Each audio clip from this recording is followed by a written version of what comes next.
امن ہو گیا اور وہ سب حیران ہو گئے. ہوا اور پانی بھی اس کا حکم مان رہے ہیں. یسوع کے پاس جائیں.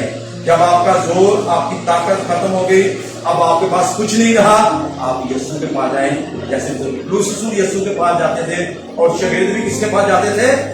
یسوع کے پاس. اور ہمیں بھی دکھوں مصیبتوں میں کس کے پاس آنا چاہیے؟ یسوع کے پاس آنا چاہیے. اور آپ کو پتا ہے کہ جب بڑی تیز آگ ہوتی ہے اور بات آتے ہیں ایسی، وہ بڑی تیز آگ میں پگھلتی ہے، تو سونار جو ہے وہ سونے کو کیسے صاف کرتا ہے؟ ہاں جی پتا ہے آپ کو؟ کسی کو پتا ہے؟ ہاں، آگ کی بھٹی میں اس کو ڈال دیتا ہے، وہ آگ تیز کرتا ہے. جب وہ آگ کی بھٹی میں سونا جاتا ہے تو اس کے اوپر جتنی گندگی ہوتی ہے، جتنی کثافتیں ہوتی ہیں، وہ اس آگ سے جل جاتی ہیں. پھر وہ سونا نہیں رہتا، بلکہ وہ سونے کا ویٹ کم ہو جاتا ہے اور پھر وہ کندن بن جاتا ہے. اور آگ کی بھٹی سونے کو سونا نہیں رہنے دیتی، اس کو ایک نیا نام دے دیتی ہے اور وہ کندن بن جاتا ہے. اسی طرح جو دکھ مصیبتیں ہیں یہ ہمارے لیے ایک آگ کی بھٹی کی مانند ہیں. پھر ہم پہلے جیسے نہیں رہتے، ہم نئے مخلوق بن جاتے ہیں. اور اس سے پوچھا جاتا ہے کہ سونا کب صاف ہوتا ہے؟ وہ کہتا ہے جب سونے میں میرا چہرہ نظر آنا شروع ہو جائے. سونار کہتا ہے جب میری صورت اس میں نظر آ جائے تو سونا صاف ہو جاتا ہے.